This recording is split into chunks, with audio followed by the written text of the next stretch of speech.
nosso diretor de teatro. A gente tem que se virar, né?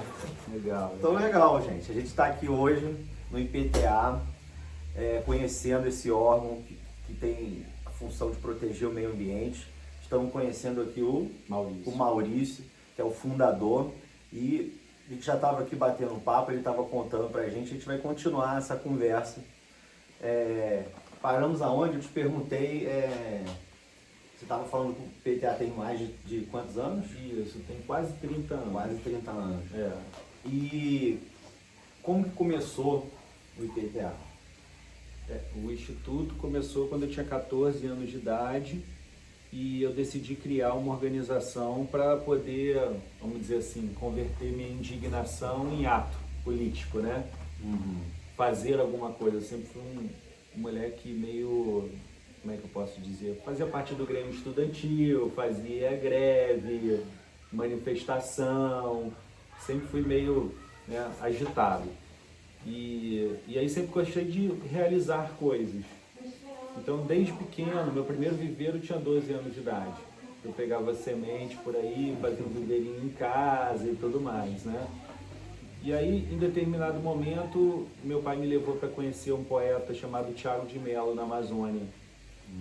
Ele tinha me ensinado a fotografar, meu pai era documentarista, me ensinou a fotografar e me levou para ajudar nesse documentário. Fiquei 40 dias na Amazônia com esse poeta, que era um homem sensacional, que lutou muito pela floresta amazônica, pela democracia na América Latina, e morava no meio da Amazônia. 20 horas de barco de Manaus, num lugar chamado Barreirinha, perto de uma aldeia chamada Saterimaué. E aí eu fui acompanhá-lo e conheci esse poeta e ele estava fazendo uma poesia maravilhosa, eu lembro, para a Fundação Boticário, falando um pouco sobre a Amazônia e a Mata Atlântica, né? E contando a história de que antigamente a Amazônia e a Mata Atlântica eram conectadas, então uma era irmã da outra. Só que a Mata Atlântica está muito destruída e a Amazônia ainda tem muita coisa, está sendo muito dilapidada, mas ela é muito gigante, ela é muito forte, muito poderosa.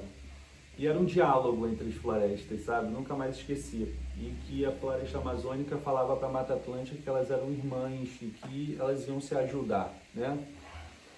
E quando ele terminou de escrever essa poesia, eu estava junto com ele, ele falou assim, inclusive Maurício, assim, eu estou aqui representando a Amazônia e você representando a Mata Atlântica. Você volta para casa, você junta seus amigos, luta pela floresta. Aqui em Miguel Pereira tem uma das principais reservas do Brasil, na Mata Atlântica, que é a Reserva Biológica do Tinguá. É muito pouco conhecida pelas pessoas de Miguel Pereira, mas é um santuário, é um lugar que tem uma floresta muito parecida com a floresta original, de quando os portugueses chegaram no Brasil. E ela é aqui. Tem pau-brasil nativo, tem espécies ameaçadas de extinção, endêmicas, uma flora extraordinária. Até porque ela tem o que a gente chama de um gradiente altitudinal, que a biodiversidade de uma forma geral, as espécies de pássaros, mamíferos e plantas também varia muito de acordo com a altitude. Então são faixas de tipos de vegetação, a gente não consegue ver, mas quando você faz o inventário, você vê claramente uma diferença de acordo com cada nível de altitude. E a reserva do Tinguá, ela sai quase do nível do mar e vai a 1.800 metros. Então ela tem uma diversidade extraordinária. Em Miguel Pereira, praticamente todo o limite, a fronteira de Miguel Pereira é protegida pelas leis mais rígidas de proteção da biodiversidade mundial. Olha que louco, né? A gente mora aqui em Florestal, Lei das Águas. Isso, Sistema Nacional de Unidade de Conservação, a Lei do SNUC. E a gente tem a Reserva do Tinguá e a Reserva Biológica de Araras, então é fechado, né? Nossas fronteiras são fechadas por essas leis super rígidas. E aí então que eu voltei para casa e juntei os amigos, meus pais sempre me ajudaram muito e eu criei o Instituto, mas jamais imaginei que a gente fosse estar assim com muitos projetos hoje em dia, que eu pudesse me dedicar integralmente a isso, né? E como que vocês se mantêm, né? Como que é a fonte de receita principal? Sim, legal. Os anos iniciais do Instituto foram 100% voluntários, né? E o trabalho no Instituto ainda envolve muito trabalho voluntário, né? Porque esse é o espírito da instituição.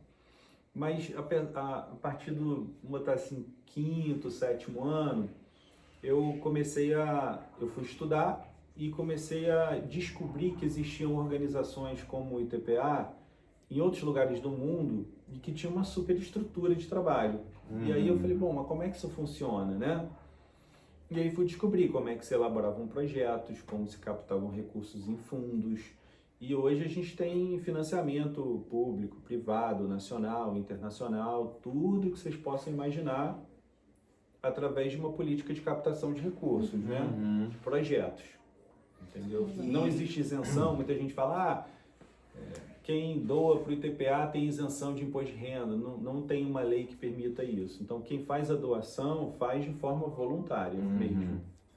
E eu sei que vocês são muito conhecidos por atuar num gargalo do reflorestamento, que é a falta de disponibilidade de mudas. Sim. Né? E vocês fazem isso, é o principal serviço, ou também, além da conservação, qual é o principal foco assim, de vocês? Então, o trabalho do Instituto é super diversificado, né? E também aconteceu por fases, porque a gente tem um planejamento de longo prazo, a gente tem um planejamento de 20 anos. Então, se você viesse aqui há 5, 6 anos atrás, você provavelmente veria o Instituto organizado de uma maneira diferente, porque o nosso planejamento apontava para a criação de reservas naturais.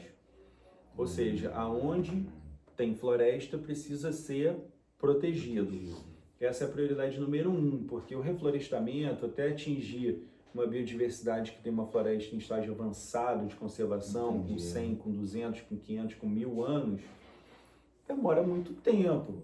Então a prioridade é manter a floresta em pé sempre, né? Então o nosso planejamento até 5 anos atrás apontava muito nessa direção. E a gente apoiou a criação de mais de 100.000 hectares em reservas naturais. Em outros estados também? Não, aqui no Rio de Janeiro. A última grande reserva que a gente apoiou a criação, porque criar reserva é uma atribuição do governo, né? Ou municipal, estadual ou federal, ou proprietários rurais através de reservas privadas, mas a prioridade eram reservas públicas. A última foi o Parque Estadual Cunhambebe, que é o 8º maior do Brasil, que fica de Itaguaí até quase Paraty. Uma área de 38.000 hectares. Nossa, e que foi criada aqui dentro, a partir de todos os estudos aqui. Quando a gente apoiou a criação dessa unidade, que foi a última, a gente falou, agora a gente precisa começar a reflorestar. Até porque o reflorestamento não é só... Os impactos positivos do reflorestamento não são só ecológicos. Ou seja, você vai lá, planta árvores, as árvores crescem e vira uma floresta. Isso é importantíssimo. Mas tem um aspecto social muito relevante, porque são pessoas que plantam árvores, são pessoas que cuidam de árvores, são proprietários de terras que liberam áreas. Há toda uma economia aí envolvida, né? Exatamente. Então a restauração ecológica hoje, se você vê os principais tratados ligados à área ambiental no mundo, pode ser de mudanças climáticas, de conservação da diversidade biológica, de conservação das águas, de controle da desertificação, todos eles apontam como prioridade a restauração dos ecossistemas destruídos. Essa é a prioridade global. Então você vai ver programas muito consistentes na China, na África subsaariana, na Coreia, nos Estados Unidos e também no Brasil, né? Todos os países do mundo estão entrando nesse caminho. E aí a gente então... Bom, conseguimos conservar muitas florestas em pé, criando reservas naturais. Agora a gente precisa reflorestar. E aí mudamos um foco.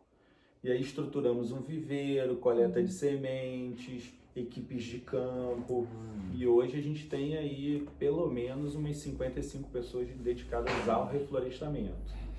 Espalhadas, não fica aqui é a base? Aqui é a base, mas os reflorestamentos acontecem nos interiores, né?